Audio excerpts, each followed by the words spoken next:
It is a pleasure to be joined now by David Aldridge of The Athletic to talk about The Last Dance, which you sat for, David. You've been sprinkled throughout. I'm always curious when I see people in these, and there's so many of them. When you sat, how long a chit-chat was that?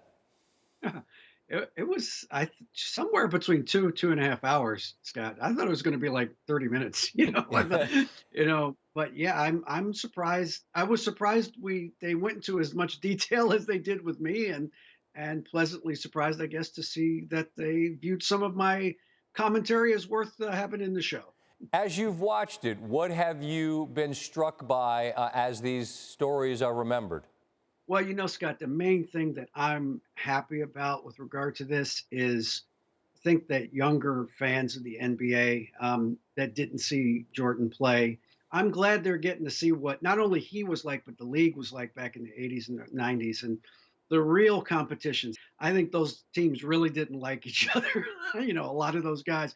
And part of that was because there was no real free agency back then. So teams tended to stay together over 5, 6, 7 years. You had the same guys playing against each other in meaningful playoff series, and that created some animosity. But I thought that made the competition and the basketball that much better. You know, I had this conversation with Russillo driving home on Sunday night about how if you look at how physical it was, David, so much of it was the fact that it's like being in New York City. The real estate was shrunk to the degree that everybody was on top of one another because the floor wasn't stretched, as opposed to the modern game where now all of a sudden we've got all this room. It's like living out in the country. You know what I mean? So I don't necessarily know that it was that it was more physical. It's just that the court and the spacing was such that you were in such proximity to one another. Does that stand up to you? Yeah, no, I think you're exactly right. I mean, it was a mosh pit. That's it. That's better said. It was just completely different back then. The geography and geometry of the game was completely different, and that's why I think Steph is one of the most important players in the history of the game because he completely changed the geometry of basketball forever. Um, Nobody was doing what he did, what he started doing, and now lots of people are doing it, and the game's never going to be the same because of it. David, I was one of many that was struck by the emotion that ended the seventh episode with Jordan taking a 20, make it a full, and that ends the episode. What was your reaction to why that specifically moved him? I think it's one of the reasons why he took him so long to agree to do this, right? Is because he knew that out of context, yelling and screaming doesn't look good, right? I think Jordan felt like if he went too deep into the weeds, it would come off with him looking bad, and I'm sure to some people he does look bad. And I think that creates a certain kind of emotion because you want people to understand why you did the things you did in the midst of your life. You want them to really understand it. And maybe there was a frustration there that people aren't going to get this. They're not going to understand why I did these things and why I said the things I said. Yeah, it felt to me like I don't have to explain myself to you, but finally I will, and then he did.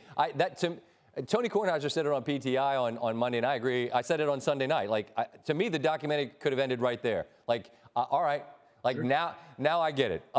Last thought for you here is about how the documentary has treated Scottie Pippen. How fair has it been to his overall importance to what this Bulls team was? Well, I mean, I think as with most everything with Scottie, it's not cut and dried. I mean, I thought earlier in the documentary, and I don't know which episode in particular it was, I thought Jordan was extremely complimentary of Called Scottie. him the best teammate he ever had. Right. None of this would have happened without Scottie Pippen. I mean, I'm paraphrasing, but that's basically what he said. Right. It's not a full-throated, examination of Scottie Pippen's impact on those championship teams, which was substantial. But then again, Hamlet wasn't about Rosencrantz and Guildenstern. You know what I'm saying? and I can't go anywhere off that reference because it's above my level of understanding. So, David, I'm going to say thank you. I continue to enjoy what you're doing. I'm stealing a page from your book, man. You went home to the DMV. I'm going to follow your footsteps this summer. We'll have to cross paths down there and sit down and have a meal. All right? I look forward to it, Scotty. Best of luck to you, and congratulations on all the success. I appreciate you, David. Thank you. Thanks for watching ESPN on YouTube. For live streaming sports and premium content, subscribe to ESPN+.